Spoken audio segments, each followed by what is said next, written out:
Hello and welcome to PPT lectures. मेरा नाम है भूपेंद्र सिंह चौहान और मैं स्वागत करता हूं आपका पीपीटी लेक्चर्स के वीडियो ट्यूटोरियल में। जैसा कि हम पढ़ रहे थे मेवाड़ का इतिहास और हमने राणा सांगा तक कंप्लीट कर लिया था। कालपी नामक स्थान पर उनके सरदारों ने उनको जहर दे दिया था और उसके बाद में जो उनके रतन सिंह जो थे वो मेवाड़ के अगले महाराणा बने, जिनकी हत्या बूंदी के एक छोटी सी झड़प में हो गई थी। तो उसके बाद हम आगे का पढ़ते हैं। तो चलिए फ्रेंड्स शुरू करते हैं। राणा सांगा के बाद में रतन सिंह शासक बने, मात्र 3 साल तक शासक रहे। कुछ असमंज और कुछ गलतफहमी की वजह से इनकी आपस में किसी पारिवारिक लड़ाई की वजह से इनकी हत्या हो जाती है और फिर जो है सिंहासन विक्रमादित्य के हाथ में आता है। विक्रमादित्य सांगा के छोटे बेटे, ये बिल्कुल मतलब कहते हैं कि कुछ भी सिस्टमेटिक नहीं था इनका। ये बिल्कुल नशे में रहते थे, हर वक्त जुआ गांजा इस टाइप की सारी गंदी आदतें विक्रमादित्य को लगी हुई थी। तो इनको जो है मेवाड़ का प्रशासन राजा बनने के योग्य नहीं समझता था। लेकिन उससे पहले ये ध्यान रखिएगा कि राणा सांगा की जो रानी है कर्मावती उनका भी योगदान आएगा अभी, क्योंकि उनके नेतृत्व में चित्तौड़ का दूसरा जौहर हुआ था। पहला जौहर रानी पद्मिनी के नेतृत्व में हुआ था, दूसरा इनके कर्मावती के नेतृत्व में हुआ था। कर्मावती के 2 पुत्र हैं अभी वर्तमान में, विक्रमादित्य हैं और उदय सिंह हैं। और तो जो विक्रमादित्य है वो उनका 6 साल का शासनकाल रहा था और उस समय जो कार्यवाहक शासक था वो बनवीर को बनाया गया था। ये वही बनवीर है जिससे पन्नाधाय को अब उदय सिंह को बचाने के लिए अपने पुत्र चंदन का बलिदान दिया था। पन्नाधाय मेवाड़ के इतिहास में धाय माता, इनको बहुत अच्छे से जानते होंगे आप, इनका जिक्र कहीं न कहीं आता रहता है। तो सबसे पहले तो है कि गुजरात के बहादुर शाह ने मेवाड़ पर चढ़ाई कर दी। कब की? 1533 में। तो 1533 में चलेगी थी, किंतु संधि हो गई। रणथंभौर का दुर्ग चित्तौड़ ने दे दिया, ठीक है। लेकिन 1534 में फिर से आक्रमण करने आ गया गुजरात से बहादुर शाह। तो ये वही किस्सा है जब रानी कर्मावती ने हुमायूं को राखी भेजी थी और हुमायूं समय पर सेना लेकर आने में असक्षम रहा। इस वजह से रानी कर्मावती को अन्य रानियों के साथ जौहर करना पड़ा।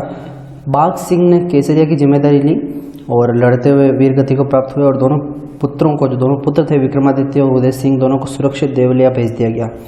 यह मेवाड़ का दूसरा शाखा था। कब हुआ? 1534-35 के बीच में, ठीक है। फिर आगे की कहानी यूँ है, ये हुमायूं के आने की खबर पाकर बहादुर शाह ने जो कब्जा किया हुआ था चित्तौड़ पर वो छोड़ दिया और वो फिर से गुजरात चला गया। तो हुमायूं जो आया यहाँ पर विक्रमादित्य को फिर से राजा बनाया और फिर वापस चला गया दिल्ली। तो चित्तौड़ का राजा विक्रमादित्य चल रहा है, उनके भाई उदय सिंह। ये मैंने बनवीर आपको पहले ही बता दिया। बनवीर कौन था ये ध्यान में रखिएगा, पृथ्वीराज सिसोदिया जो सांगा के बड़े भाई थे उनका दासी पुत्र था बनवीर।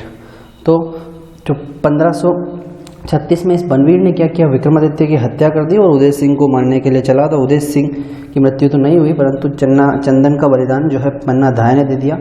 और कुंभलगढ़ में उदय सिंह की रक्षा की आशादेव पुरा ने, ये इंपॉर्टेंट है। फिर क्या हुआ, फिर उदय सिंह अगले महाराणा बनेंगे, डेफिनेटली बनेंगे। तो सबसे पहले तो पहला राज्याभिषेक बनवीर की हत्या के बाद कुंभलगढ़ में ही कर दिया गया 1537 पर। लेकिन चित्तौड़ पर अभी विक्रमादित्य की हत्या के बाद कुंभलगढ़ में कर दिया गया, लेकिन चित्तौड़ में अभी बनवीर का अधिकार था। तो 1540 तक चित्तौड़ को निष्कासित किया। कहाँ से? बनवीर को चित्तौड़ से निष्कासित किया। और क्या महत्वपूर्ण कार्य किया उदय सिंह ने? उदय सिंह ने एक बहुत महत्वपूर्ण कार्य किया, वो था कि उदयपुर शहर का निर्माण करवाया। फिर देखिए, फिर जो चित्तौड़ में अभी राजा कौन था? उदय सिंह। और मुगल जो था इस वक्त अकबर था। तो इस मुगलों के काल में ही अकबर और उदय सिंह के बीच में शत्रुता जो है प्रारंभ हुई थी।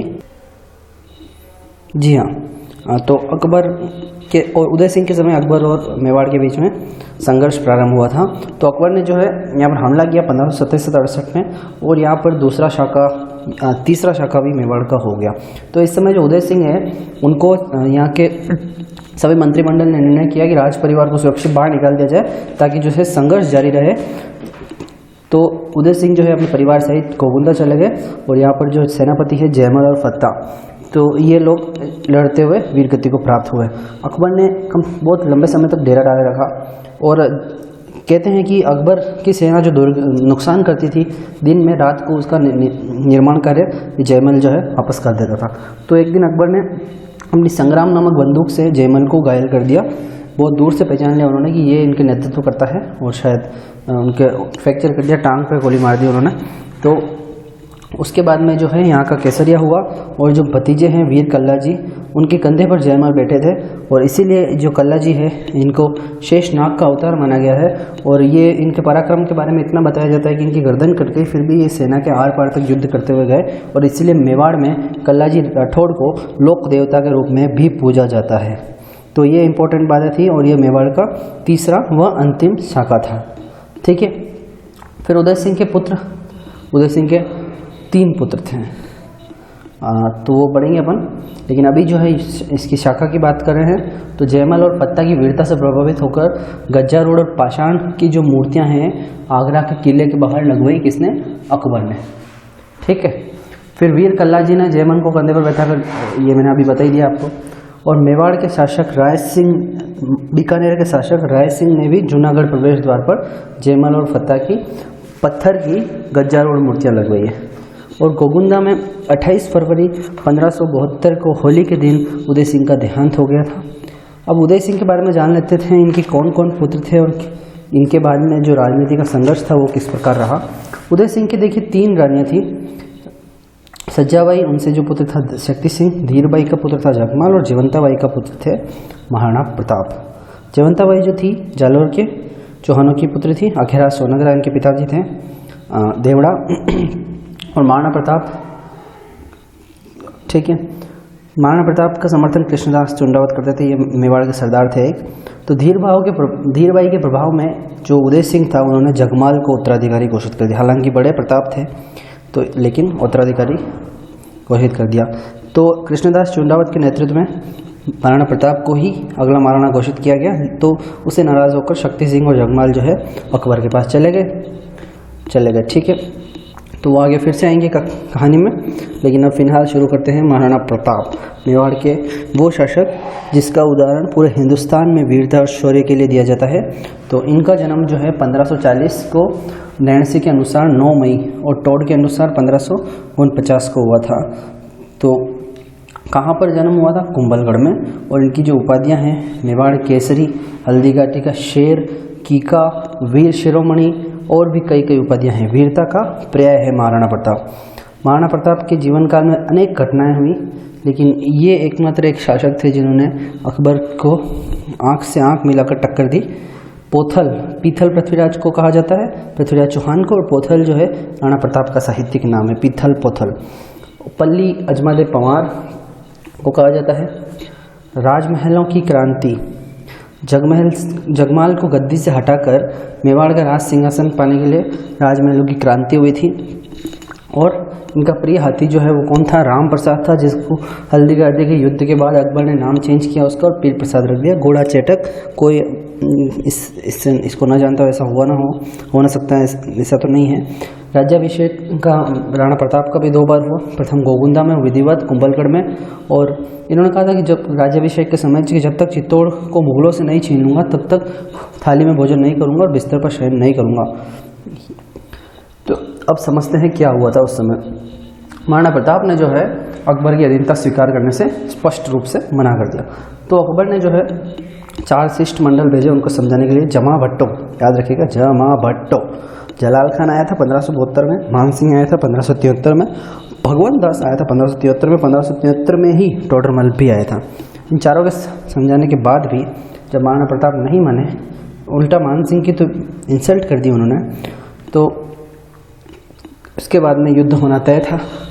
तो युद्ध हुआ भयंकर 1576 में 18 जून को हल्दीघाटी का युद्ध। कुछ इतिहासकार 21 जून कहते हैं, लेकिन वो कम ही इतिहासकार कहते हैं, इसलिए काट दिया है मैंने इसको। तो आप ध्यान रखिएगा 18 जून 1576 वास्तविकता में युद्ध हुआ था हल्दीघाटी का। और प्रताप की तरफ से कौन लड़े थे? जाला बीता थे, जाला मन्ना थे, अखेरा सोनगरा थे, भमाशाह थे, भाई ताराचंद थे, पुरोहित गोपीनाथ थे, पुरोहित जगन्नाथ थे। ये भमाशाह ने महाराणा की बहुत सहायता की थी कोष जब खाली हो गया था युद्ध के लिए पैसे इकट्ठे करने में। तो और अकबर की तरफ से कौन कौन से सेनापति थे?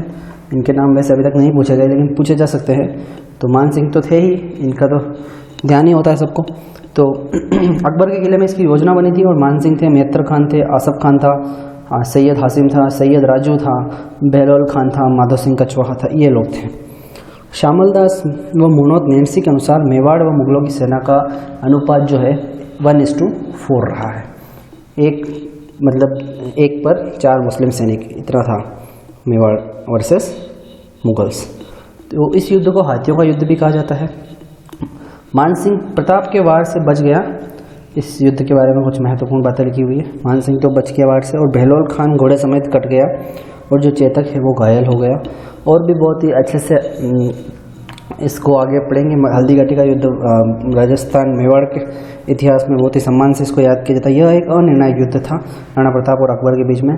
तो होप आज के लिए इतना ही रखते हैं फ्रेंड्स, फिर आगे कल पढ़ेंगे। तो थैंक्स फॉर लिसनिंग।